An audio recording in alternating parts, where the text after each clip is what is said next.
6, 5, 4, 3, 2, 1. You'll never have the sacred stone.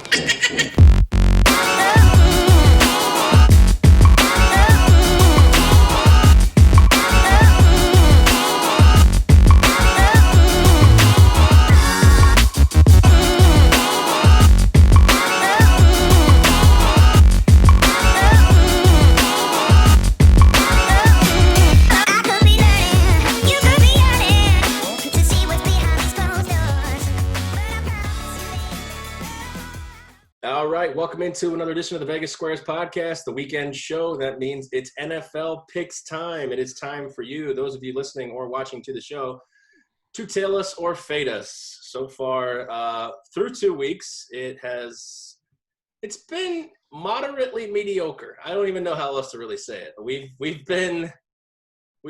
Nobody's had a great week. I think the best week we've had this year is 3 wins and 2 losses. Yeah. And not to toot my own horn, but that's still sad. I'm not even really too proud of that. But we are heading into week 3, and this is where things start to get a little interesting. The lack of preseason and lack of practices has definitely shown in the injury reports this year, as a lot of key stars are either out for extended periods of time or out for the season. Saquon Barkley and Christian McCaffrey. So if you had the first 2 picks in your fantasy league, you've probably flushed your money down the toilet at this point. But we're going to talk about sports gambling, not fantasy football here. Token, I believe all 3 of you went 2 and 3. Correct me if I'm wrong last week. We did. Yeah, I think that's right. Yep. And so I went 3 and 2, again, pulling me still to a under 500 record. I believe we're all under 500. Spike, if you want to go ahead and give us the standings through 2 weeks here. So through 2 weeks, we have picked a total of 10 games. Currently, there is a 3-way tie for first place with 4 correct picks between Aaron, Tony Johnson, and myself. Token Tony pulling up the rear with 3 correct picks out of 10 Only games. one behind. Yeah, that's the crazy thing. He's 3 and 7. 1 game back. So well done through 2 weeks. We stink at this. Yeah, so far the consensus, if you are watching, is to fade the podcast for right now, and you'd be making some money. But hopefully we're going to do better here. I feel good about this week, so I'm definitely hoping for a 5-0 week. I think we decided to add something to the contest. I don't know if we brought it up on the last week's podcast, but I'll bring it up again. If any one of the squares has an 0-5 week, he has to add money to a community pot, $5 if you have an 0-5 week. At the end of the year, we're going to take all of the money from the 0-5. We're going to do something with it. I don't know. We'll probably place a big bet on maybe a hockey bet or something in the Super Bowl. We're still working out the details on what we're going to do with the money, but I think we're all individually hoping that we don't have to put money into it. We're all hoping that everybody else here, the other 3, have to put the money into that. If anybody's a favorite to pay, it's probably me. I think you're the betting favorite in the clubhouse there for sure. Oh yeah. So, all right. Well, again, week 3, navigating the injuries is going to be huge. We got some good games. Again, I think Las Vegas and New England has become a good game based on the Raiders' performance on Monday night. A couple of clunkers, Washington and Cleveland, San Francisco and the Giants now with whatever's left of the San Francisco 49ers.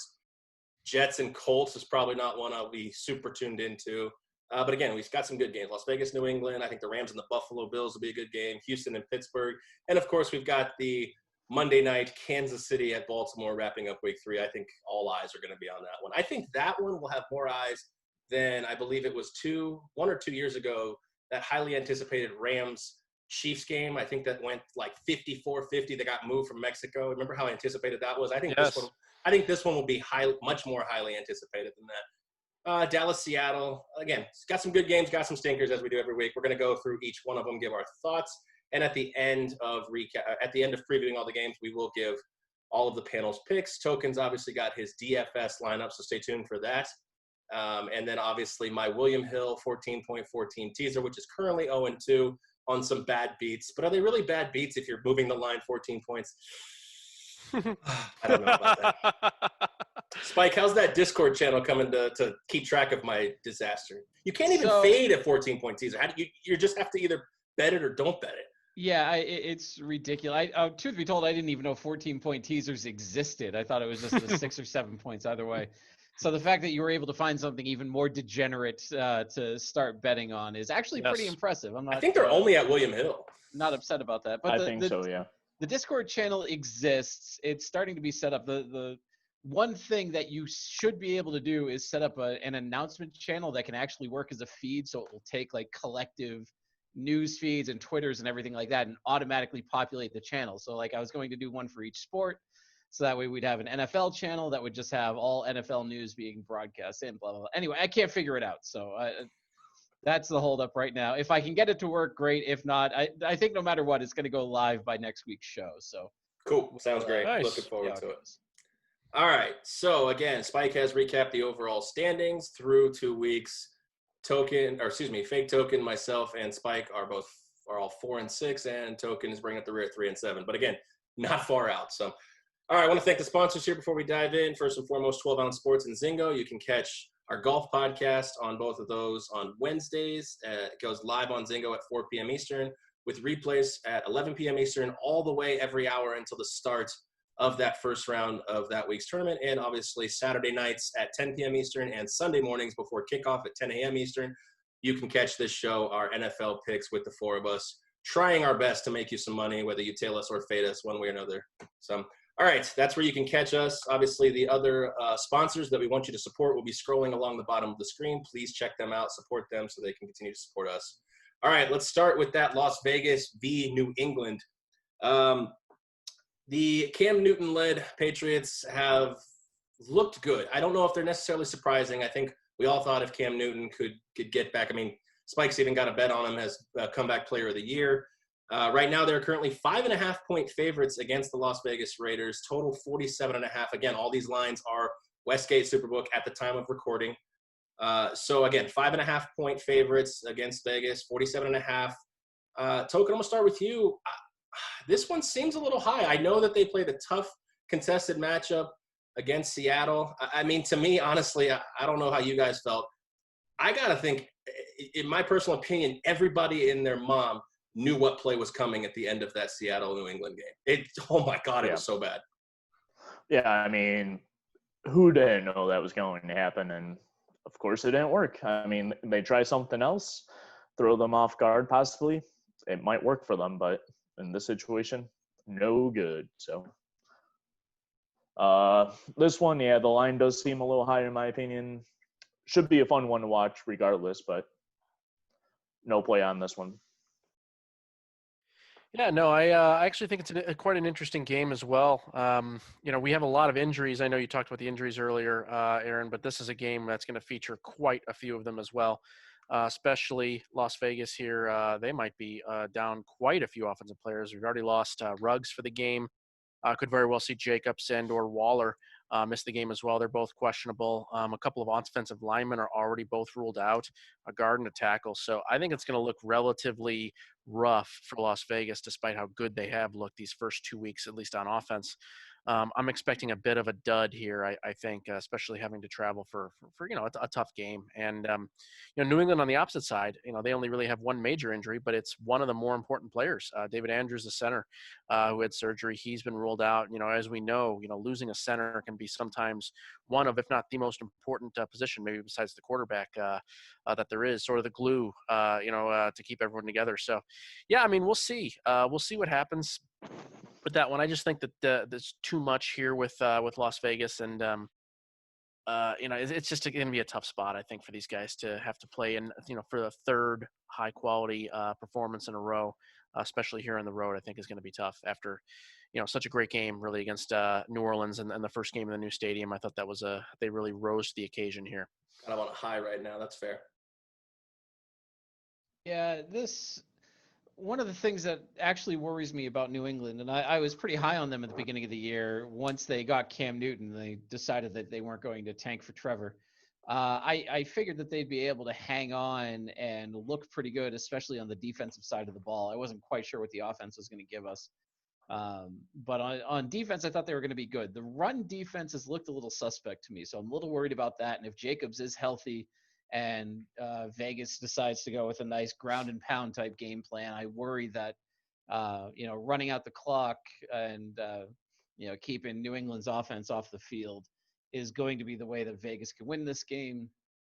Certainly going to be interesting. I obviously like Jacobs as a player. I think he's going to be, or that run game is going to be the key. And, he's obviously the best piece of that on that team right now.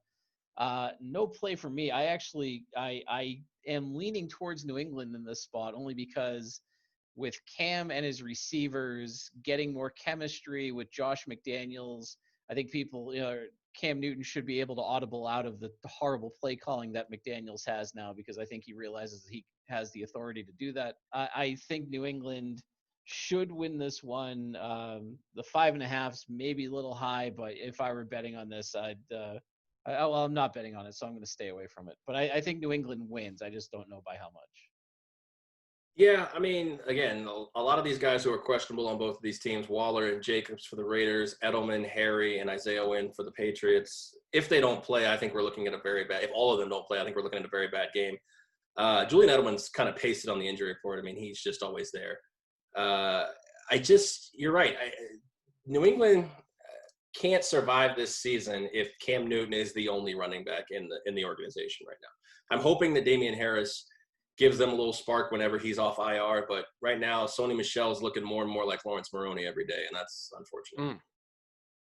All right, the Buffalo Bills at home versus the LA Rams.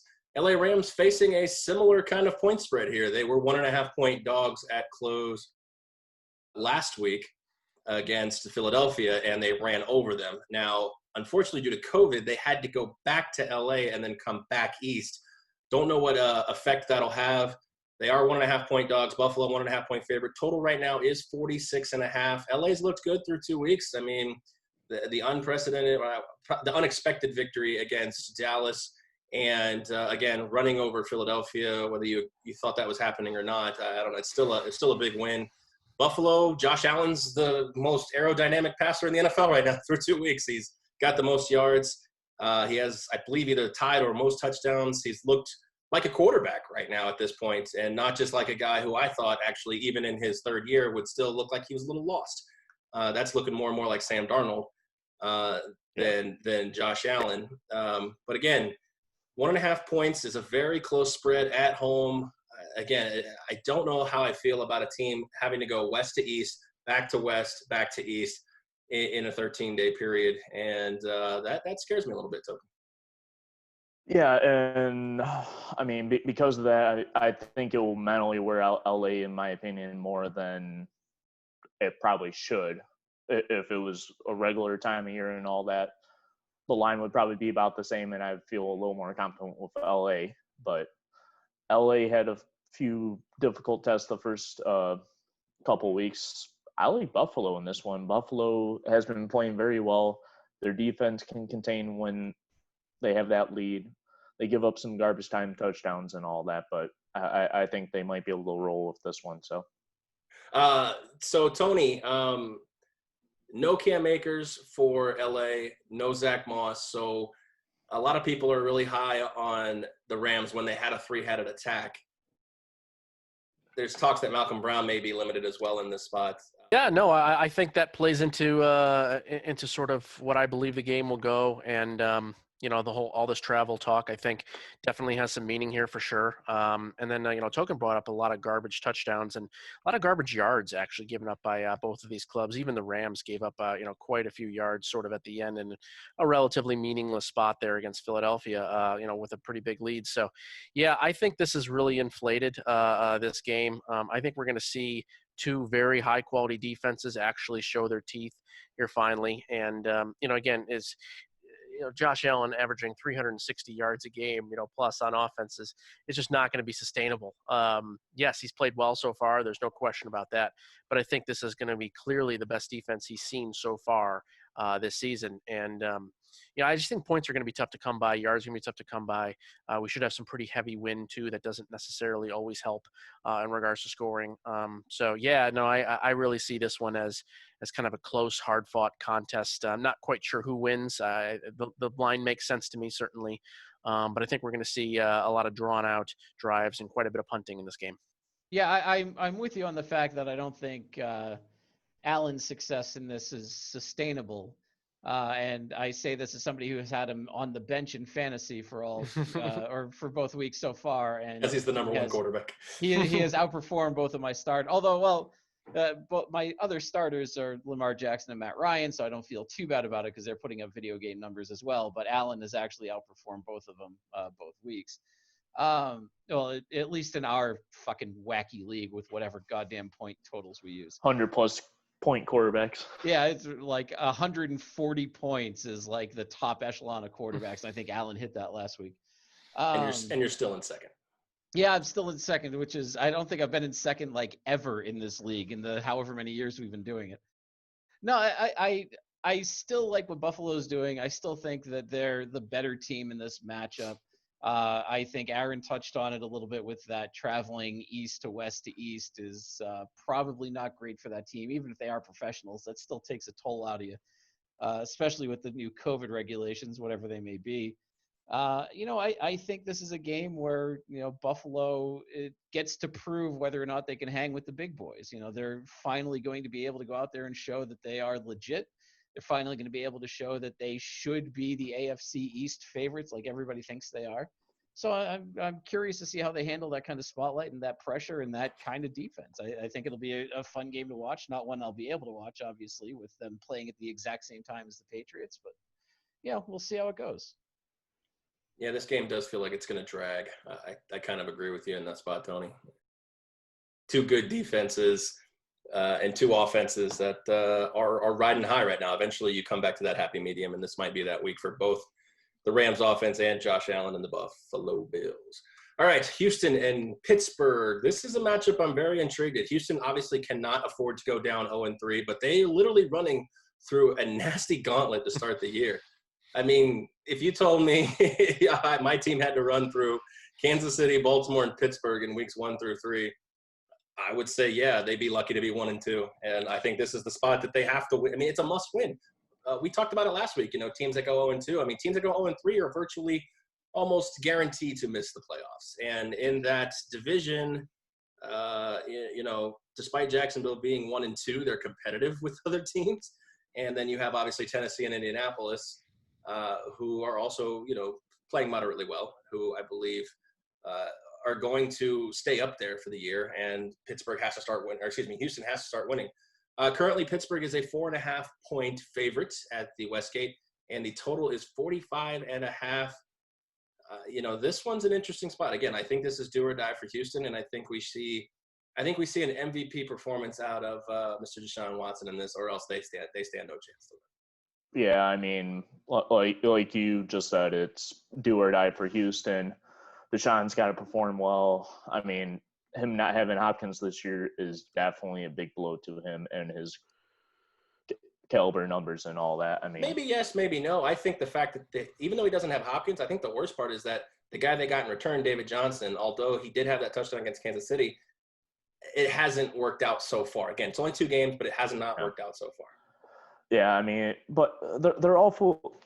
They're also facing a tough road test this opening part of the season, and it's going to be hard for them to overcome. Even if they do get a victory this week, it's not looking good if you are a Houston fan. I mean, this is coming from a Lions fan, unfortunately, but if they lose this game, Tony, is Bill O'Brien in trouble? Most likely, probably. Yeah, no, I agree. I think the problem is with him having GM capabilities, and basically being the GM of the team, it's sort of it's going to be a tough transition whenever they decide, to do that. So yeah, I mean, I agree, Aaron. I am not a fan of the guy. I'm surprised he's won as many divisions as he has with the caliber of teams and really poor coaching. But it's. I would agree. I would agree that if this team, really falls in their face this season, they would have to strongly consider going a different direction. And it does kind of seem like a must-win type of spot here. And you touched on it, having this team play the 2 best teams in the AFC. I think that's pretty clearly at this point. And both of those teams played well in the games they're facing. Kansas City, I don't think played all that well against the Chargers last week, but they certainly played very well in week 1. And you could argue they're playing the 3 best teams in the AFC at this point. Sure. No, absolutely. I agree. And that was one of my main reasons for actually betting the under for Houston season wins, just because I did not like the start of their schedule. And if they, start out so badly, they may tank a little bit. So, yeah, no, I'm with you 100% here. I think they'll rebound. I think they'll respond pretty well. And I haven't been impressed with what we've seen from Pittsburgh either, despite being 2-0. Thought they played down their level of competition to Denver last week. Denver really didn't have a whole lot on the field and still hung in there and had a chance to win down the stretch. Yes. Yeah. So, again, maybe Pittsburgh will end up being much better and look a lot cleaner as the season goes on. Could very well be true. But still, so far in this season, it's a very unimpressive 2-0 team. So I think Houston certainly has a chance here. To be fair, their schedule, the Texans, gets better, gets a lot easier. Yes, it does. I think the only teams I really worry about for them in the rest of the season is Green Bay and New England. The rest of it's very, very winnable games. Yep. So, without saying where we are, this is the one game where all 4 of us have a play on it. So I know that we're all very interested in the outcome of this one and what it looks like.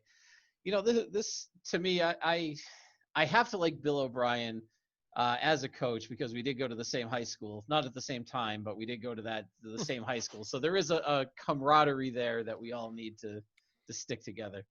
I went to the same high school as Tony La Russa. I don't like that guy.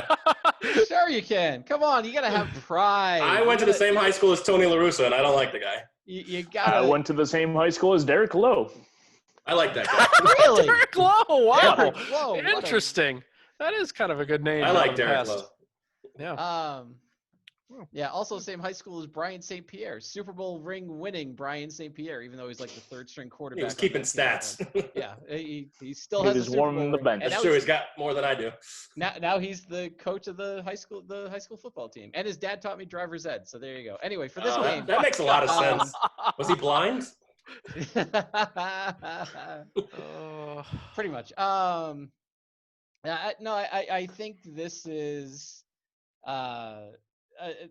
a spot where, as much as I think people, and this podcast especially, think that this is where Houston gets their groove back, I just don't see it against Pittsburgh. I think that they are still too strong. I still think that they are the better team in this spot. I just don't trust Houston down the stretch, especially in a close game. I don't trust the play calling. I don't trust the execution. I don't trust that if they need that last second score, either to ice it or to catch up and send it to overtime, that they have the capability of doing it. I can't trust that Houston team. So I'm staying. I think staying away from them may be the better play here.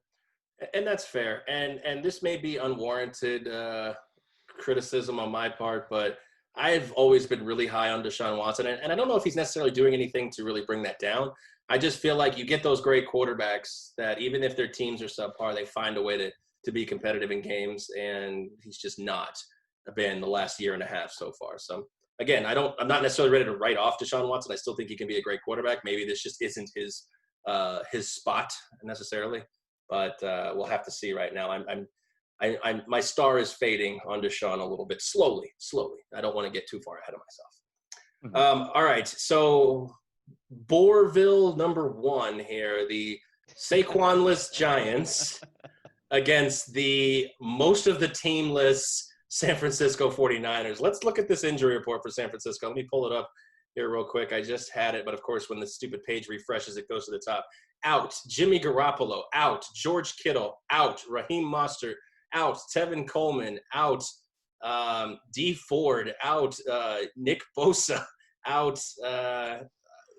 I thought they had another lineman out for the year as well. I thought it was Armstead, but he's not on or Solomon Thomas. I thought he was out too, but he's not on the thing here. Obviously, out for the Giants is, I would say, a big piece of their offense, but this year he's really kind of failed to get it going. Saquon Barkley, so still such a dynamic player. It's unfortunate that we lost him. Somebody asked me the other day, actually, if I thought Saquon Barkley was a bust, and my immediate reaction was no. And he asked me the question because I guess he thought he was, but I looked at it. The guy's got over 2,000 yards rushing, I think 1,200 yards receiving, and 23 touchdowns in 2 years plus a game. I can't label him a bust. just because he got hurt for a year, that's not anyway. But I mean, just real quickly, yes or no? I mean, is Saquon Barkley a bust at this point? Not currently, but potentially he could be. I would say absolutely, unequivocally not a bust at all. I think he's one of the top running backs in the league when fully healthy, and he definitely moves the line, him not being in this game. Devil's No. advocate here. Yeah, no, I can't call Barkley a bust yet, but I mean, he's got to stay healthy, and he's got to not just stay healthy and stay on the field, but he's got to do something to set himself apart from the other running backs in the league. And I think he was able to do that in his rookie year. I don't think that same status was there last year, although obviously that quarterback situation in the Giants is kind of a problem. I think that's something that they have to look at before you can really call him a bust, is that the cast and crew around him is just not good. I thought he had a good year last year. I actually thought he played really well last year. Saquon or Daniel? Saquon, yeah. Yeah, he had over 1,000 5 yards a and- carry. He was actually quite good in 13 games. Yeah. Yards? Almost. Yeah, It was like he had a good more statistical change. season. I think the issue really now is, I think the biggest issue facing the Giants right now is the fact that Daniel Jones's maturity and development doesn't have Saquon Barkley behind it. This is the year you're supposed to really kind of take, you know, a leap here, and he doesn't have that security blanket. That, I mean, come on, Deion Lewis, Wayne Gallman, it's not the same as Saquon Barkley. But I think I was looking for some confirmation bias there, because I said, as you said, unequivocally, no, he is not a bust at this point. Yeah, maybe a couple more season-ending injuries, and you can talk about it. But when he's in there, he reminds me of Steven Stamkos. When he's in there, he's one of the best players in the game. But, you know, he's got to get in the lineup. So, all right, so let's go back to the game. Again, San Francisco still 3.5-point favorites with Nick Mullins. Again, another team traveling east, and then with COVID, they actually played in this stadium, and then they traveled back west and have to come back into the stadium, which they complained about all week. Sure. They do not like this turf for obvious reasons, as half their team went down. But again, Nick Mullins is still leading. They're 3.5-point favorites. The total's 42 in this spot at the Westgate. This is one I'm probably not going to watch, but it's going to be an interesting one. I feel like this is a spot where the Giants may have a chance to get on the board in the win column, because they still have most of their starters. Yeah, I mean, at this point, you're probably, if you're San Francisco, you're just trying to stay healthy and move on from the stadium, and hopefully you don't have to deal with it for the next couple of years. I mean, that's not my opinion, really the reason why a lot of injuries. I think having no like off-season contact to contact played a big factor in a lot of those injuries. And well, I would agree with you in that spot. And also there was a study that came out that said that this new turf surface is actually causing more injuries than natural grass. I read that too. Yeah, I think I read the same thing you did. Yeah, that's amazing. No, I agree. Although I kind of pulled a spike on this game, I'll say I saw the game and I just went next and just moved on. I have no feel at all on this. Just too many injuries, too much going on. I have no idea how San Fran's going to react, playing in the same place back-to-back weeks, but still traveling. And it just, I don't know. I don't know what to do with San Francisco here. It's a strange team fair. so far That's this year. 100% fair. I'm just moving on from the game. I saw it, looked at it for a couple minutes, and I moved on.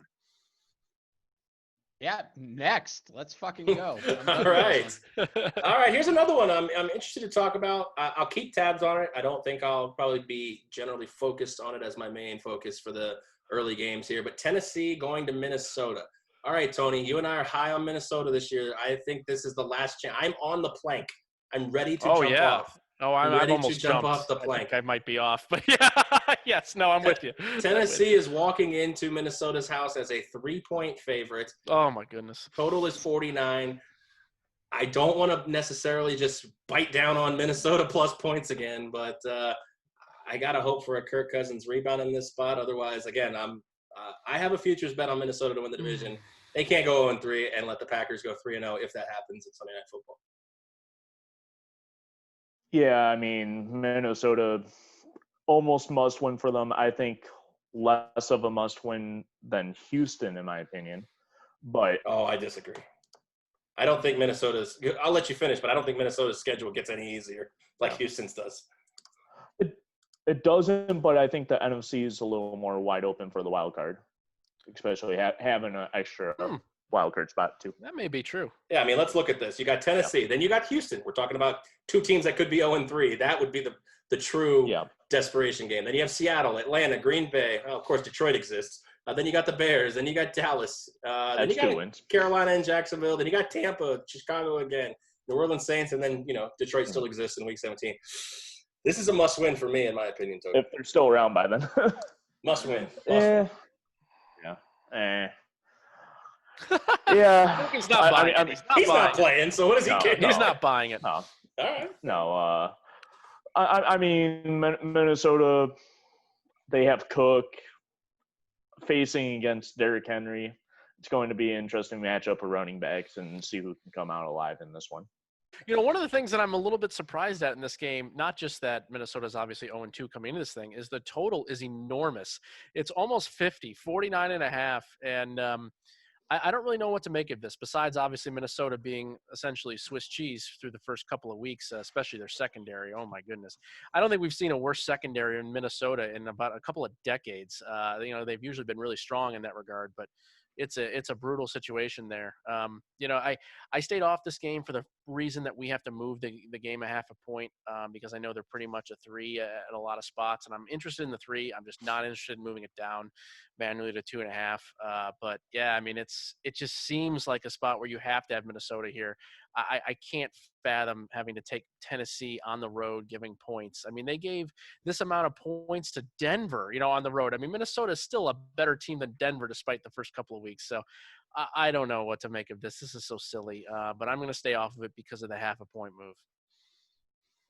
Well, I stayed off of this one as well, as much as I wanted to grab it as one of my picks.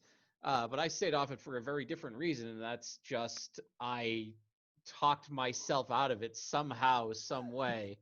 But otherwise, I mean, if I had any confidence at all in a Ryan Tannehill-led offense, I'd be all over Tennessee in this game. I have no faith in Minnesota of even hanging in there. In fact, I heard there was one of the pundits on one of the national shows picking games, and he picked both Houston and Minnesota to get shut out this week. Oh, I don't buy it. But he gets paid to say that, so. He does. I mean, it's not Max Kellerman, but it was Max Kellerman-esque in that he's just kind of saying random shit to get people's to irk people, so to say. That's a very bold statement. That is. It is. Yeah. It is. But what about Minnesota? The way that they've played so far this year gives you confidence that they can keep it close against Tennessee. I don't see it. I don't see any reason to think that Minnesota has the ability to stay in this game and keep it close. I just don't think that that's fathomable, and I don't think it's reasonable to think that. So I'm staying away from this one. That's fair. We've got 2 starting cornerbacks out for the Vikings, so that's obviously good news for Tannehill. And A.J. Brown out again. So Tannehill's been able to make it work 2 weeks. But that game against Jacksonville was just a little too close for my liking for that. But maybe Jacksonville's better than we're all giving him credit for. All right. I hope not. I know you do. I know you got a big bet on their under. So I do.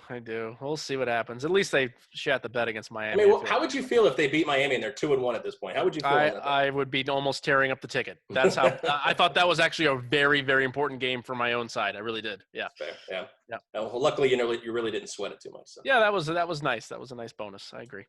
All right, another thank you next game we might have here in the bag is Washington, the football team playing Cleveland.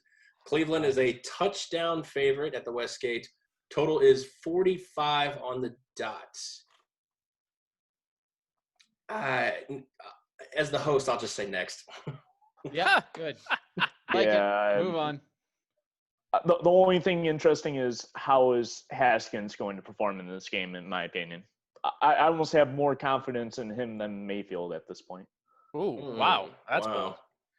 That's bold. Although he did play quite well, I thought, in the second half of week 1. We saw a little bit of a regression overall from that team week 2, which I think we all kind of expected. But this seems like a lot of points for Cleveland to be giving anybody. I don't know. Just this love affair that people have with this Cleveland team has always been mind-boggling to me. But I'm in for the next. Yeah, I'm in for the next though too, because I think you couple a Cleveland Brown win with an additional time off from playing the Thursday game. I think that's why they're getting a lot of this. Okay, Fair enough. That's my guess. That would be my No. my Jimmy Vaccaro standpoint. Yeah, fair. All right, a game I would have probably been more anticipated to watch had Philadelphia not been exactly what we thought they were. Cincinnati and Philadelphia. Philadelphia currently -4.5 at the Westgate against Cincinnati. Total 47.5. I think just strictly for Cincinnati, they're probably a layoff team for me. So far, they have covered 2 spreads, though. They are 2-0 against the spread this year. I just feel like the minute I jump on that wagon, that it's going to be too much weight, and they won't start. They'll start not covering. I don't know what to make of Joe Burrow. He's looked fine. He hasn't looked bad. He's looked really good. I'm sure that he's giving the city of Cincinnati a lot of hope. But Philadelphia, I don't know. Philadelphia might be the team I'm more afraid to be betting in this game, whether I'm betting against them, betting on them, betting a total in this spot, because again, Philadelphia's. When do we start labeling Carson Wentz a bust? That could be very well soon. Because I'm ready to make that declaration, and I will say it until the end of time, until he wins the Super Bowl. They should have kept Nick Foles. I agree with that. I get why they didn't. Yeah. And obviously, based on the fact that Nick Foles really hasn't done anything since he left, but he always seems to shine in Philly. Yeah. It'll be interesting to see how Burrows performs against Philly in this one. If I remember right, a stat that I read, he's got 60-plus attempts and 0 interceptions, and I think he's the first person to do that in his first career start. Or first. He did that. He threw 60 against freaking Cleveland last Thursday. Yeah. Yeah. That's gonna wear him down really fast. Oh yeah. Yeah. That's all I have to say about this game. Yeah, no, I'm impressed with what I've seen from Burrow. He looks like a guy that is really, really poised and ready to really make this next step. Surprising after a guy that only really had 1 full season in college as a player. Most of those guys tend to really struggle in the NFL, but really impressed with his decision-making, the ability to use checkdowns, and his movement in the pocket. Does not get happy feet. He moves when he has to. Really, really like what I've seen from him a lot, actually. So we'll see how he moves going forward here.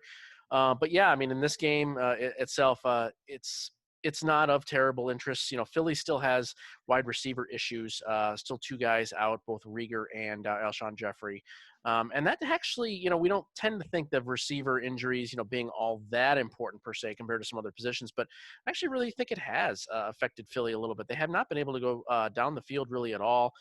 Moving the chains on 3rd and 5 to 10. They're second to last in the NFL, getting first down and converting first downs from that length. And they've had quite a few from that length on these first couple of games. So, I don't know how much that gets better, right away. I think it's a tough test for Philly here, as surprising as it is, because, Cincinnati is sort of what we think they are so far through a couple games. But I think this is a tough test. And certainly if Philly doesn't win this game, I think you'd have to assume that their season is in really, really, really dire straits after the first couple of games they've played so far. Well, in the NFC East, I think they're in the best division to really stay alive.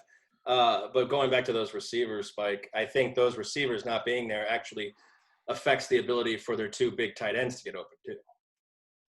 Yeah, I'm not even so concerned about the passing game in Philadelphia because they don't really have a passing game. It's Carson Wentz I think he's got a 2-to-1 interception to touchdown ratio so far this year, throwing for about 240 yards in both games. My concern in this game, more so for Philadelphia, is the running game. I mean, they just cannot get a good running game going. Miles Sanders looked okay last week, but I'm not convinced that this is a team that has any kind of good enough weapons on the offensive side that can let them hang in this. And I know that the NFC East is weak, and they should be able to, But not as weak as the NFC West, right? Well, I mean, the NFC West is still shit, but I mean, the NFC East is still one of those divisions where if they're hanging in there, maybe they can get. But I mean, this is a team that's slated. I mean, losing to Cincinnati puts them 0-3. How do you come back from 0-3, even in a division as weak as the NFC East? Well, if you look at it, I mean, if the Giants lose, Dallas loses, and Washington loses, they're only 1 game back at 0-3. Yeah. That's As why the crazy as NFC. it is. That's why I feel 7-9 coming for that division. Although I'm high on Dallas this year, so Yeah, well, you're high on something, but I'm high on I something to just- be high on Dallas. I agree with Tony Johnson here that Burrow has looked good and he's looking like a pro. You know, we see those rookies come in and they kind of dance around. They don't make the quick decisions. They get sacked. They try to throw the ball away when they shouldn't. They make bad reads, bad decisions. Burrow really hasn't looked bad, so I actually think that Cincinnati in this spot against a weak Philadelphia team has a good shot to win this one outright. I would agree with that. I don't think it will happen, but I think ball bounces the right way. You're right. They might have a shot here. All right, Chicago and Atlanta. I will say for me, this one was my first one out. Atlanta, a 3.5-point favorite. It didn't quite make the cut for me, but I studied this one probably harder than I probably should have. I'm looking for any spot to fade Chicago this year. So the total is 47.5 at the Westgate. Again, Atlanta, 3.5-point home favorite. How are they going to react to that last week? I mean, I don't know if they're just starting to get used to blowing big-ass fucking leads like that, but I'm going to hope, again, I would have been on Atlanta, minus 3.5 in the spot. My thought point token here was, how are they going to react to this? Are they going to be mad as hell and look to beat the shit out of the next opponent? Or are they going to sit in their corner and sulk? I was going to lean on the side of they were going to be mad as hell and beat the shit out of Mitch Trubisky, but I decided to just let them. I mean, yeah, if I had to choose the side of those two, I would agree with that statement. No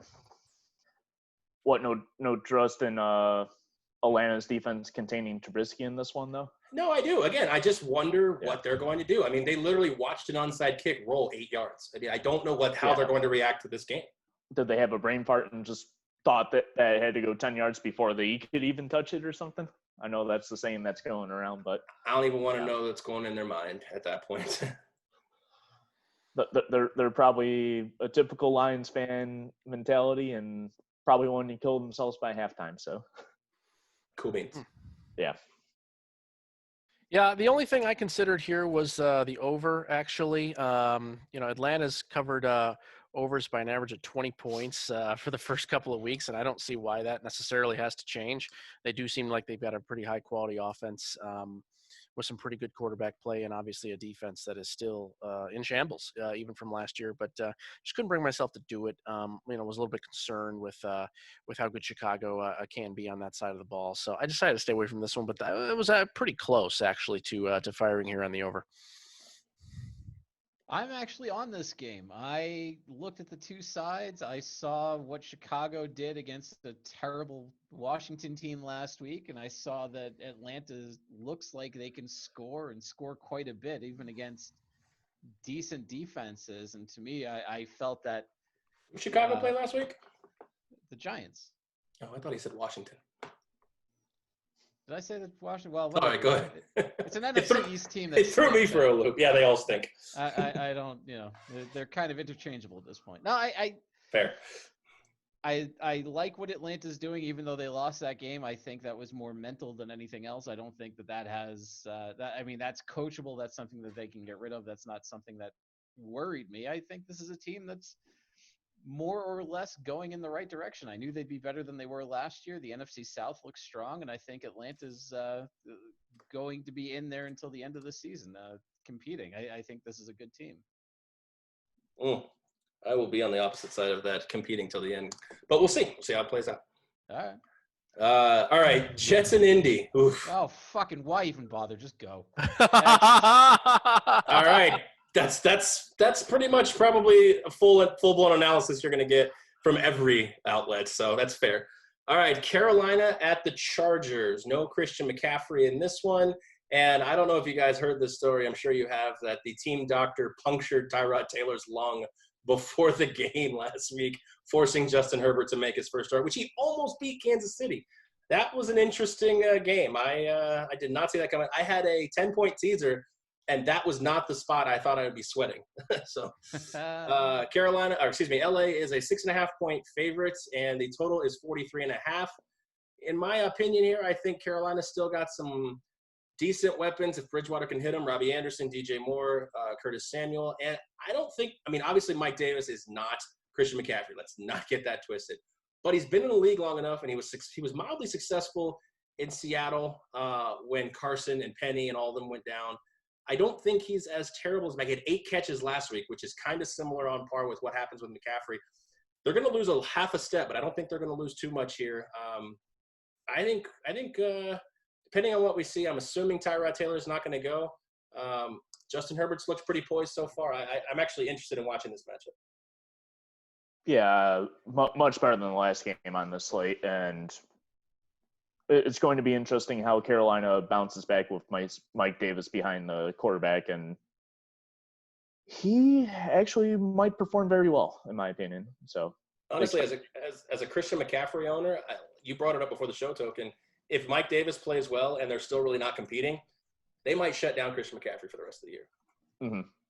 Yeah, I could see that very well happening. I mean, even if he comes back, he's going to be limited, I'm sure, regardless. But I really don't see them taking a risk this season to rush him back. And Yeah, no, I agree. I think that's actually a pretty good point. I had not thought of that until that was brought up earlier.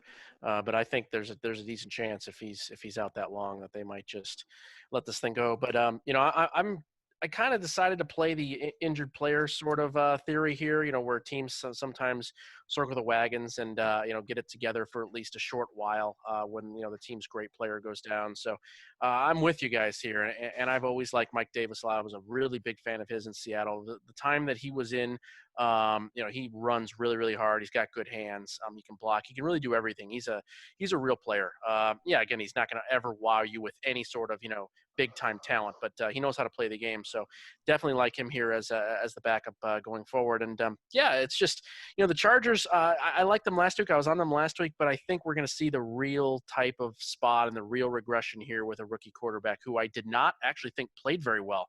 Yet they were still in the game against Kansas City. And that's really because they can run the football. This team can really, really run it. I'm incredibly impressed with Joshua Kelly back there as a side runner here with Eckler. And the problem is it looks like they might lose both tackles for this upcoming game, both questionable. One of them for sure is probably not going to play from the report I just read. And even Brian Beluga, I think is unlikely to go too. So, that combined with obviously a rookie quarterback and Melvin Ingram on the other side of the ball, also going to be out for them. Apart. Yeah, I just think this is really where we see finally a rookie quarterback sort of blow up a little bit in this game. And not only do I like Carolina certainly to cover here, I think they have a decent chance to win as well. So definitely like Carolina in this one.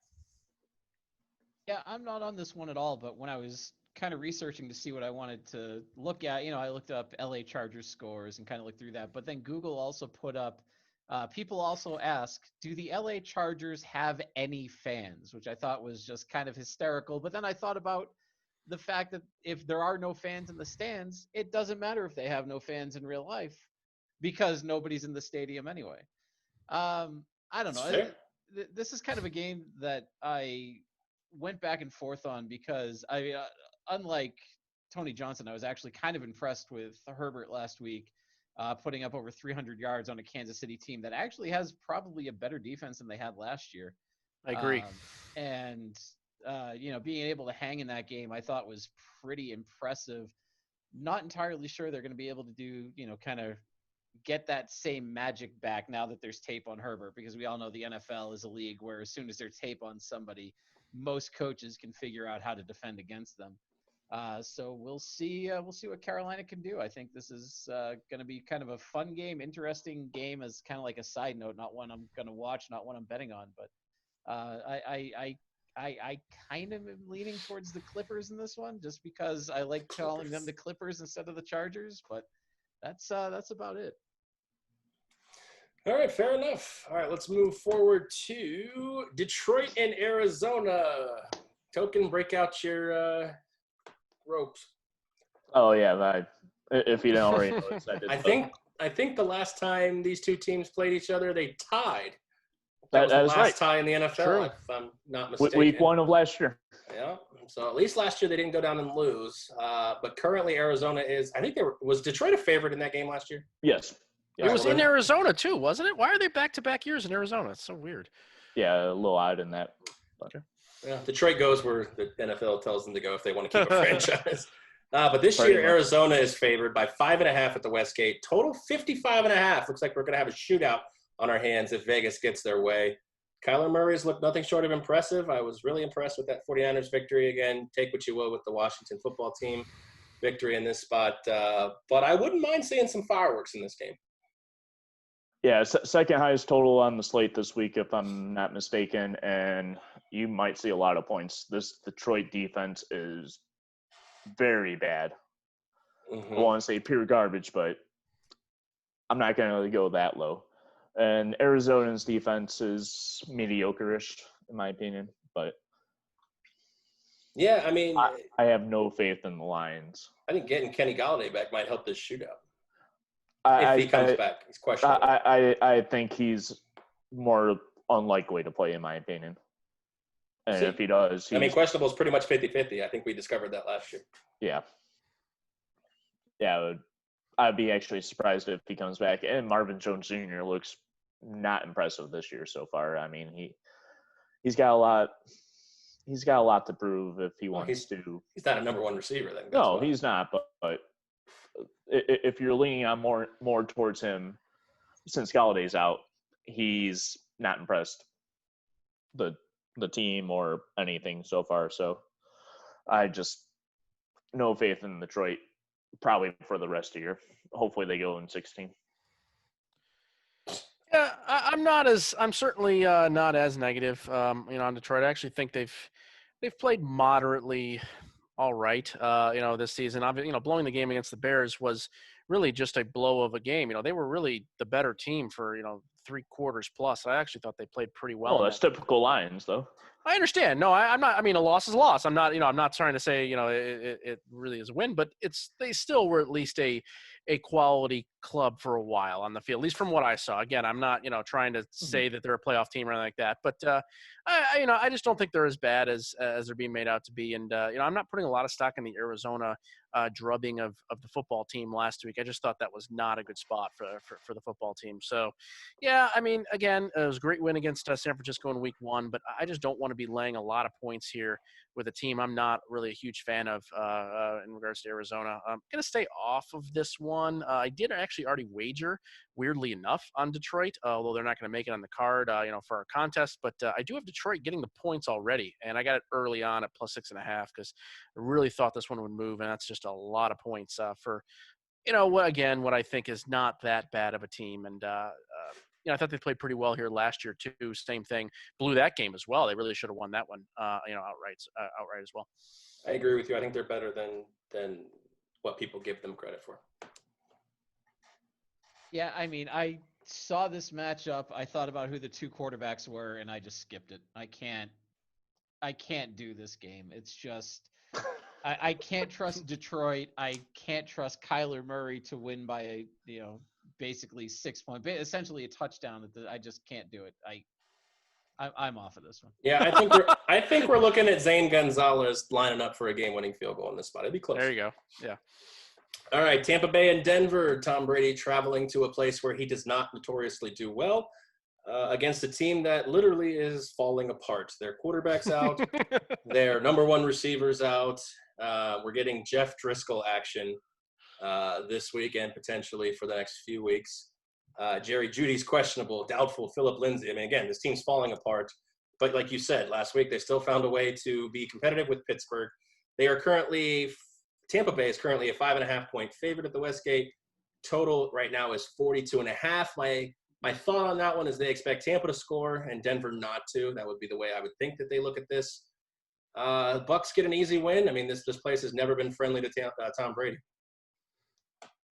Yeah, I mean, kind of an interesting one to watch in my opinion. And the only decent thing I think Denver's got for them right now is Melvin Gordon. So. Yeah, I mean it's tough to really want to back Denver here. This is number 2 of the trash teams that I have already bet on, getting 6.5 points. Again, this is another one I just thought would move, so I wanted to get that full 6.5. I think Driscoll's the best option here at quarterback. I really liked how well he played when he came in. I actually thought he played pretty well in some fill-in roles the last couple of seasons as well when he got a few starts. I think this guy's a heady quarterback and he can actually play here. Again, I don't think he's necessarily a Super Bowl winning type of guy, but I think he might get a shot somewhere down the line. I'm not sure where that will be, but there's some room to run here. Again, I think Denver's. I'm not a fan of them. I have not been on them this year. I have the season win under, but I do think that they're a little bit better than they're being given credit for. They hung in that game at Pittsburgh, I think, quite well. Defense is still relatively fine. They did pretty well in a lot of spots against Tennessee and Pittsburgh to start the season. I think they'll play pretty well again here with a Tampa offense that's still trying to figure out what's going on. Spike made a really good point in the last couple of weeks about how it takes Tom Brady a little while to get going. And this offense just seems very herky-jerky. I don't like a lot of the play calling. He also has a very poor record in Denver, weirdly enough. I look back throughout his entire career. New England's I just that can't help. This thing, it wasn't the reason I made the bet, but certainly doesn't help. So I actually think Denver's going to hang in there and may have a chance to win down the stretch as well here. But I like getting the points, at least from the betting perspective. The only reason I'm not on this game is because I don't know if it is my Tom Brady bias showing through or if I actually feel that the research lends itself to giving the Tampa Bay minus the 5.5. I'm off of this one. I think that if I were on it, I would be looking at Tampa Bay hard. I know that Brady typically does not do well in Denver, but I think a lot of those games are later in the season when it's much colder, the air is thinner, the air is crisper, and that ball probably sails on him a little bit more than it would at this time of year. It's certainly an interesting game, especially because, like you just said, we don't know what we're going to get from Denver's offense. If Driscoll is the guy or if he's going to have a short leash and they go, I don't even know who the other option would be at this point. Like Bortles, Aaron's guy. The boat. Oh, it's Bortles? Oh, my God. I doubt we see him this week unless Driscoll goes down. But he may actually be starting next week if Denver gets their doors blown in. Yeah, it's just it's for me. This is my own Tom Brady bias, which is why I'm staying off of this one. If I felt I could be more objective, I would say Tampa Bay minus the 5.5. I have to stay off of it. Yeah, I'm not on this either, but actually I would probably lean toward the under. I don't know if Tampa Bay can really get rolling there, and Denver still has the defense. Yeah. Still play pretty well. So that would be my spot, but I'm also not on it as well. All right, Dallas and Seattle. I think this is the second biggest game I'm looking forward to. You guys know my man crush on Russell Wilson. And so far, unfortunately, I betrayed him and said they weren't going to make the playoffs, but they're making me look stupid week by week. Although I still think they should have lost New England. I think any other play probably throws fucking Seattle's defense out of whack there. Jump pass, for the love of fucking God. All right, Seattle -5 at home against Dallas.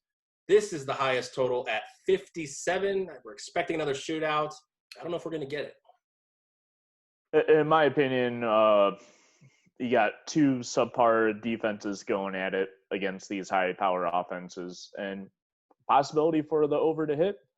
It might be a little tough to reach that number, but I could see it being a little higher. Definitely best one of. That's basically like saying it could go either way, Toby. You can't just say it could go either way with different words. Yes. That's cheating the system. I actually do have a play on this one. I feel very confident on it. So fair enough. I think it'll be the shootout. So. All right, fair enough. Yeah, I'm waiting for this thing to kind of cross over to 57. I have a number in mind, maybe 58 by game time. We'll see how it's developed, but I'm very intrigued by betting the under here. Again, I just think it's one of those quick reactions, too many points. We've seen Seattle not being stopped by anybody at any time these first couple of weeks, and while that is surprising, and Russell Wilson has been, I think, the best player in the league so far in this short season. it's hard to continue to do this 3 straight weeks. And while Dallas has had some injuries, it is still certainly, I think, a quality defense overall. So, yeah, I think it'll be a bit of a slower game than expected. So I'm waiting personally, trying to find something in the 58 range if we can get it. But so we'll see what happens. But certainly I can support some plays on the under. But I'm not really sure what I would do with the line or who I even really think is going to win this game. Yeah, Seattle's offense has looked mighty impressive, and I mean, we talked about it before, but the only reason they're 2-0 and not 1-1 is because Josh McDaniels is a fucking idiot. But Yep, that's what I was talking about. it's. But I mean, this team scores and they score at will. So I don't have a play on this. I don't have a dog in this fight. I think it's going to be an interesting game. Certainly one that I think a lot of people will be tuning into from out of markets. And, because they want to see what Russell Wilson's been doing. And Aaron's obviously been engaged to him for far too long at this point. Yes. Long engagement. Yeah. Yeah. He doesn't want to get married. Yeah. I said, how many girlfriends you got? He said, unlimited. Uh-oh. Did nobody see that stupid Twitter tweet that he put out? No. I did not. No. Oh, I'll send it to you guys off the air. That tweet my comment would make more sense if you had seen that. A joke is good when it needs an explanation behind it. But anyway, your face, no explanation. Oh. Yeah. I think as good as Dallas's defense has looked at times, I don't know that they have the ability to stop Russell Wilson. It's just if they gave Matt Ryan 40 points. It's too clicking. It's one of those 39. It's one of those games that I think we watch kind of at least on one side of the ball we watch a shootout, and I don't know that Dallas's offense gets going the way it needs to in order to hang with this team. But yeah, should be a fun one for the afternoon slate. I think so. I think it's the must-watch of the later games for sure. All right, Green Bay and New Orleans. New Orleans looked a little subpar on Monday night. Obviously, Michael Thomas as a safety blanket definitely hurts Drew Brees. And like I said at the beginning of the season, I'm going to beat it in to the ground. Drew Brees will not win this Super Bowl or win this division all by himself. He needs every piece that is around him, Kamara, Murray, Thomas, Traquan Smith, and Emmanuel Sanders to all really pick up the slack because he is getting old and regressing. And, kind of like Tom Brady, really needs all the weapons to be at their game. And they just weren't. The defense just wasn't there either on Monday night. But big win for Las Vegas there. But there are 3-point home favorites against Green Bay. This line has come down about 3.5 points since it opened. Obviously, with the different starts, New Orleans 1-1, Green Bay 2-0, and looked really good in their 2 games against division opponents. The total is 52.5 as well in this one. Can New Orleans right the ship, or is Green Bay just going to keep rolling in that NFC North as Minnesota keeps sinking? It's going to be a tough one for the Saints, in my opinion. Green Bay, I think, leads actually, they do lead the league in points scored per game so far this year, and they might do about the same this week coming in. I mean, even against the better defense of New Orleans, but they're still a little beat up and all that. Having no Thomas on the field for the Saints offense, they might struggle to move the chains here and there, and we might have a little shootout. 85 points in 2 games. It is an extremely impressive debut here for the season for Green Bay. There's no question about that. I'm certainly taken aback. I'm shocked. I did not expect this team to look very good. I actually thought I didn't think they were a playoff team, to be quite frank, but that is looking to be quite the opposite here early on, although it's still early, certainly. New Orleans on the other side, though, I feel like had a really good idea of what might happen here with this team, especially without, Mike Thomas or really any sort of ability to get the ball down the field. Drew Brees is looking significantly worse as the years go on. I've made comments about how I don't think Brady is nearly the same quarterback that he used to be.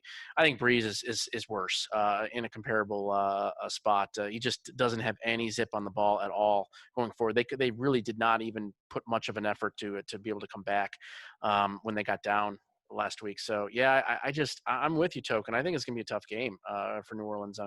Still a little surprised they're giving 3 points here, but it should be a great game. Should be a really entertaining game, a good one, and we'll see if New Orleans' defense plays a little bit better this week as well, because they certainly I thought played a very poor game last week against Las Vegas. We have to keep in mind that Green Bay's victories have come over Minnesota and Detroit, 2 teams that we just spent about 10 minutes each shitting all over for being absolutely terrible. I think Green Bay actually having competition in this week, having a competent offense, having a really good defense to work against. We're certainly not going to see 40 points out of Green Bay this week. We might not even see 30. And I think New Orleans can win that type of game, and I think they can win it pretty handily. I don't have action on this one. New Orleans minus the 3, though.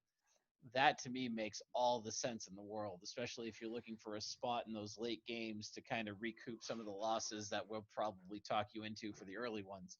That New Orleans game is going to be the way that you make your money back, because I think New Orleans minus the 3, they could probably win this by a touchdown or more.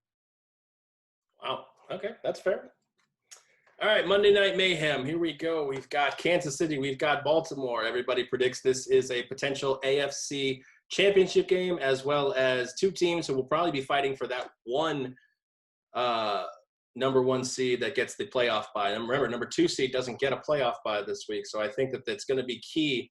Having this game in the bag gets you a big leg up for that number 1 seed. I mean, we all probably, I would say, agree that if these 2 teams stay healthy, they are fighting for the number 1 and 2 seed in the AFC. I don't think there's too much debate on that one. But right now, Baltimore is laying 3.5 at home against Kansas City. This total is 54.5.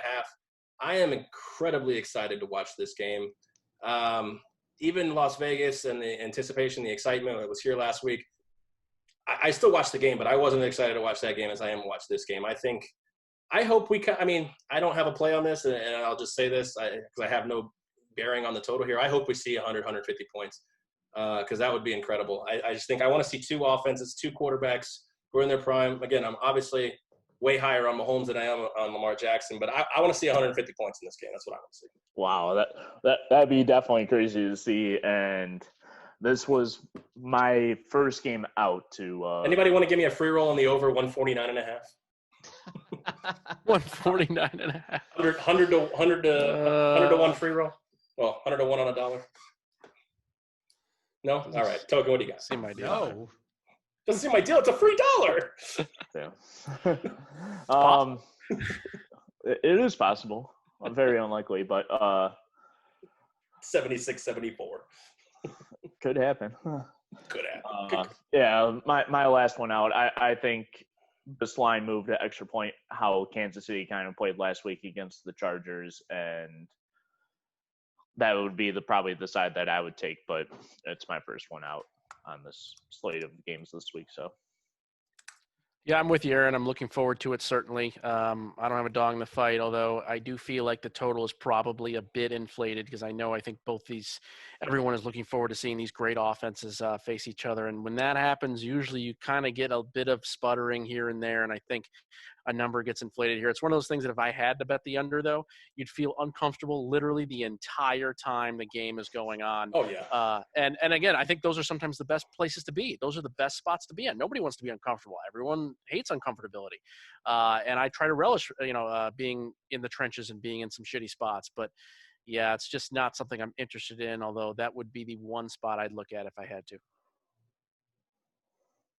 Yeah, I kind of had the exact same thought. I see a game where it's 2 big hyped quarterbacks, big hyped offenses, get that over number, and it goes up during the week. And then more often than not, it tends to disappoint, and the game stays at about that, 40 to 45 range rather than the 50 to 55 range that we're seeing on the totals. So certainly a spot.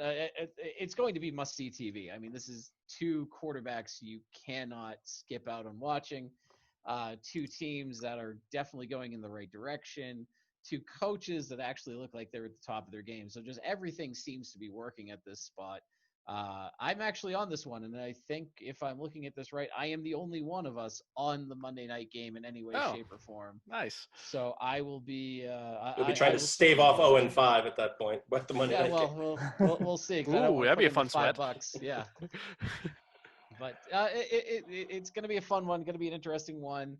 I think Lamar Jackson ends up pulling it out. I'm not on the side for my pick. I actually am on the total one way or the other. But I think Lamar Jackson pulls it out, and I think the Chiefs go to 2-1 at this point. All right, fair enough. All right, well, without further ado, we have previewed all of the games. We've talked about each and every one of them, how we feel. And now it's time to give the picks. We each make 5 picks. Just to go over the rules here again, you can pick any number of totals or spreads you'd like.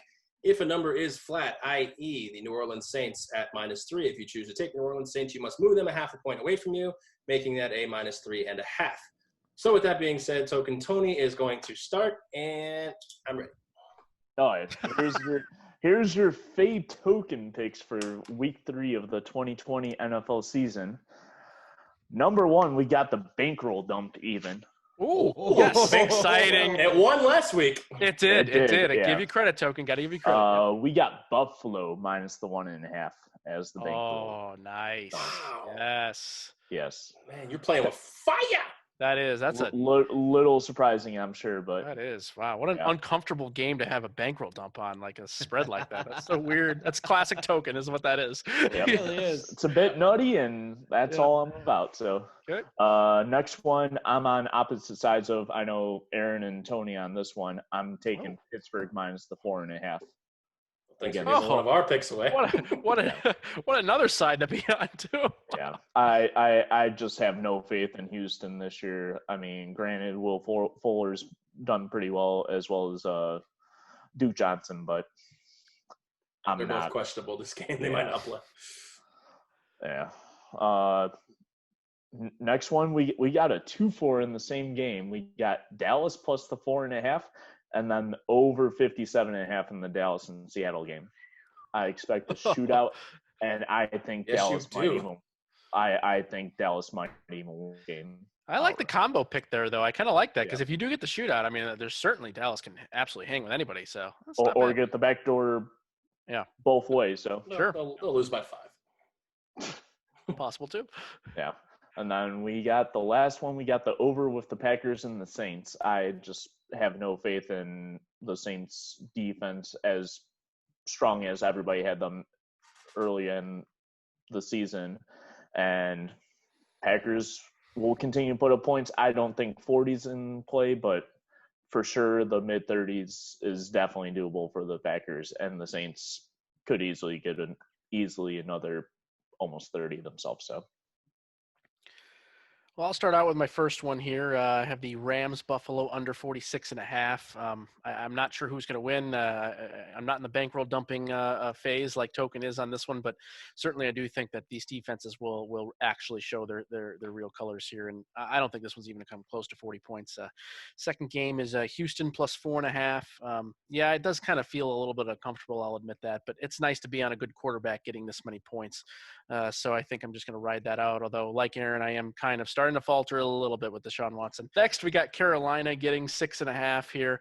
Again, more of the injured, got a big-time players theory going on. And I actually kind of like the spot here for Carolina, as we all talked about Mike Davis and things like that. So I think they have a chance to win as well. The most uncomfortable selection here, Denver plus 5.5, playing actually a real team. I'm not really still trying to convince myself how I was so hardcore on this thing. I have it at 6.5. It's my biggest bet I have of the week. That seems really stupid, but there it is. And then the last and final pick is Green Bay, New Orleans on the opposite side here of Token under 52.5. I'm really on the opposite here. I actually think Green Bay is not going to eclipse 20 points. Really confident this one's going to be pretty low scoring here. Maybe New Orleans squeaks it out at the end. I don't really give a shit who wins, but thinking more like around the 24-17 type of range here, and we'll take the under in this last and final game. Wow. All right. I'm sharing 2 picks with Token Tony, which should make me nervous as hell. It should. Sweating the 0-5 on Monday night. I feel it. One of them is the bankroll dump Buffalo minus the 1.5. I am with you on that one. The other one being Pittsburgh minus the 4.5. Like I said, all four of us are on this game in some way, shape, or form. Token and I are rolling with the favorite. Two of us will be happy. Yeah, two of us That's are going to be true. happy. Wow, that's two of fun. us are Yeah. not. I hope it's you and me, Tony. Then I looked at Chicago and Atlanta. I'm taking Atlanta minus the 3.5. I like that pick. I'm actually the only one of us on the next two games. I talked about the Monday night game. I am on the under, and as much as I don't want to have to sweat that one, I'm going to have to sweat that one because I Yep. I just don't. You have to sweat think that the this whole game. The entire game. Yeah. You're never going to be comfortable. It's great. I know. Well, It's great. I think the only thing is, even though I said it's much watched TV, Parks and Rec is leaving Netflix October 1st. So the wife and I are trying to finish a rewatch of it before it leaves Netflix for good. So I may not be watching that game in favor of Parks and Rec instead. And then Interesting last decision. well, I'm on a sports betting podcast, so why wouldn't I watch a show that I've already watched 6 or 7 times straight? In favor of maybe the game of the year. The game of the year. The game of the year on Monday night. The last one I'm on, I'm rolling with Joe Burrow and the Bengals plus the 4.5 against Philadelphia. I'm actually going with it. I'm taking the rookie. I like it. I hope he lives up to the hype. I hope. Come on, give me a money line bet, you coward. Yeah. You were the one that talked us out of having the money line extra points in this contest. I'm just talking about the Giants when I said I think they're going to win, and I want a money line bet so when they get beat by 17, I can send you a nasty-ass text. Correct. Oh, absolutely not. I'm not. Yeah, yeah. I'm not that confident that they're going to win. I think they keep it close, but I don't think they're going to win it outright. Hope they lose by 5. God, if they win this one, I'm going to be so fucking mad I didn't take that. Yeah, well, tough titties. True. Yeah. All right, my 5 picks for week number 3, hoping these go 5-0. I am on the Vikings. I'm going to bite the bullet for the 3rd week. This is my last time I'm biting the bullet if they get blown out. Because if they get blown out at home, I don't know. So I'm moving the line. I'm taking Vikings plus 2.5. I am also on the Texans, as we've already alluded to, plus 3.5 at Pittsburgh. Token, I'm on your Lions, my friend. I am on your Lions plus 5.5. They are if they can stay healthy and Patricia don't fuck this up, I think they win the game. Yeah. I think they win the game. It could be possible, but I have no faith in Patricia, so. All right, well, I have a little more faith than you do. So, all right. And I got 2 totals for my last 2 picks. I am on the over 43.5 between Carolina and the LA Chargers. Again, like you said, I think that the defenses are falling apart for both of these teams. So I'm looking at, again, Christian McCaffrey. I think Mike Davis can do probably 75% of what Christian McCaffrey can do. I think this game looks like it's in the 27-24 realm. And I am fading the fuck out of Token in Dallas and Seattle. I am on the under, moving it down to 56.5. Please let this end at 57. Exactly 57. So we can both lose. Both of you would lose. I would love that so much. 30-27. Yeah. Yes. So I am on the under in that game. I think both teams, Seattle put up 36 last week, and Dallas put up 40. I think that's why this is the highest total of the week. And I am going to fade the public because 89% of the tickets and 71% of the money is on the over in this game. So I will fade the public, also known as fade the fuck out of Token on this spot. Speaking of Token, he's going to give us some DFS play here as we got wrap up the show with DFS, and I've got the 14-point William Hill teaser. Oh, the teaser, yeah. We've got just a few minutes left in the show, so Token, why don't you run down that DFS lineup for us? One thing right before I go with the DFS, Joey is the Mush is on the over of the. Joey the Mush. Oh, Joey the Mush. Joey the Mush. Yeah. Okay. Yeah. I thought you said Jersey Mush. I'm like, I don't know who that is. But all right. And the thing is, fade Joey. So you're probably on the right side. So you chose not to? I actually liked it before even listening to that. So fair enough. Yeah. So this week, Daily Fantasy Sports on Yahoo, you got $200 budget like always. Starting with the quarterback, we got Carson Wentz playing against the Bengals defense. I think he'll have a decent week, well worth the $25, in my opinion. Moving on to first running back, we got Nick Chubb will have a breakout performance, I believe, against the the Can't say that. the Washington football team. So, yeah, everything's offensive to anybody, so whatever. Who gives a fuck? We got Eckler, the next running back, for $23 against this kind of beat up Carolina defense, but should be one to watch for sure. I think he'll have a lot more targets through the passing game as well this week. So, another note. T.Y. Hilton against this. Who knows what the Jets are doing? They might be the one tanking this year. And who is it? Adam Gates is probably most likely to be gone at the end of this year, in my opinion. So, Take that long.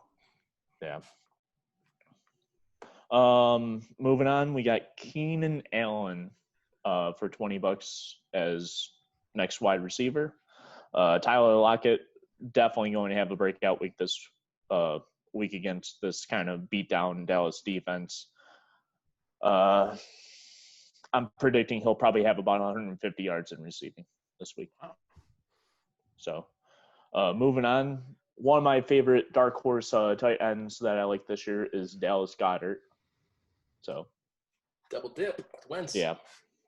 And then we got DeAndre Hopkins as the flex, $35 against this shitty Lions defense. So, and then we got Tampa Bay's defense. I don't know what to make out of this Denver team with Driscoll as quarterback and Gordon running the backfield. So, not looking good for Denver's offense, especially if Jerry Jeudy doesn't play and they're relying on even worse talent. So for $10, I definitely saw. But Driscoll's my guy. He's my guy, Token. Yeah. I'm a Driscoll guy. They're relying on Noah Fant, and that's it. Yeah. Yeah. So for $10, Denver or Tampa's defense. All right, fair enough. All right, boys, you ready? I'm going to try to avoid an 0-3 start, just like the Texans this week. It's time for the William Hill 14.14 teaser of the week. Spike, write it down so whenever this Discord, whatever, gets running, you can keep track of these. All right, boys, you ready? Yes, I'm excited. All right, so what we are playing, we are pretty much playing late Sunday night, and Monday night football here. We are National game's good. We're going to start with the Monday night football game, and I'm going to take the Chiefs plus 17.5 points. I hate to say it, but there's no way they're going to not cover by that. Seems good, yeah. That's probably the one that's going to lose. Yeah, they're going to be by 18. I am also going to take that total down to 40.5 and play the over on that game. So, again, I think they're going to score 150, so the 40 should be no sweat. They might even have that by halftime. Unless Spike is right and they only close at like 38-39 and he gets his big time under. That'd be fun. I'd like that. He might get his, but I think I'm getting mine at 40.5. I think you are. Okay. All right, so I'm also going to play the Sunday night game. I think the Saints will win this, but I will take the Packers plus 17 points in that spot. And I am already on Dallas and Seattle under 57, so I am going to take that under to 71. Wow. Oh, Jesus. Wow, that's a lot. All right, you guys have to guess. Which one do I lose? That Green one. Bay. The Dallas-Seattle game. I think I is lose the under most likely to 71 lose. points. Yeah, if they just both go crazy. Yeah, I think that's – Yeah. Yeah. That's one I was thinking. That or the over in the Chiefs-Ravens. You really think I can't hit 40.5 in the Chiefs-Ravens game? I think it's possible too. I actually think there's an outside chance as well. The two teams that you're on getting 17 though, those do seem really good. I will say that. Yeah. All right, I'm getting off the schneid this week. We're going to be 1 and 2. We're going to get into that win column for the first time. There you go. Or we're going to take a really gross bad beat and go 0 and 3 because that's what it's been. That's what it's been so far. Bad beat. 2020 teasers have not been well. The 14-point ones have not gone well. So.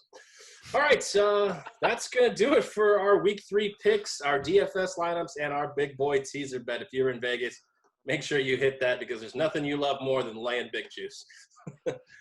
All right, so let's thank the sponsors here as we wrap up. Obviously, 12-Ounce Sports and Zingo TV. Catch all of our shows, our golf shows, Friday at 4 p.m. Eastern on Zingo TV, channel 761.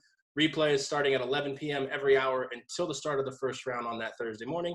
And our NFL picks are every Saturday night at 10 p.m. and every Sunday morning at 10 a.m. You can catch those. You can tail us. You can fade us. So far, fading us would have been the right option, but I think we're all getting ready to set the stage for a big week 3. I think combined we're going to lose 7 games. Oh, Wow. That would be impressive. Yeah, that's Especially being on that's opposite pretty bold. sides. That's kind of. Well, I think Token's going 0-5, so between and we'll see what happens. Oh. So, all right, our other sponsors I want to thank, obviously, Fanatics.com, Vice Golf, Wicked Cuts Jerky, DC4L Custom Tees, Pro-Am Customs.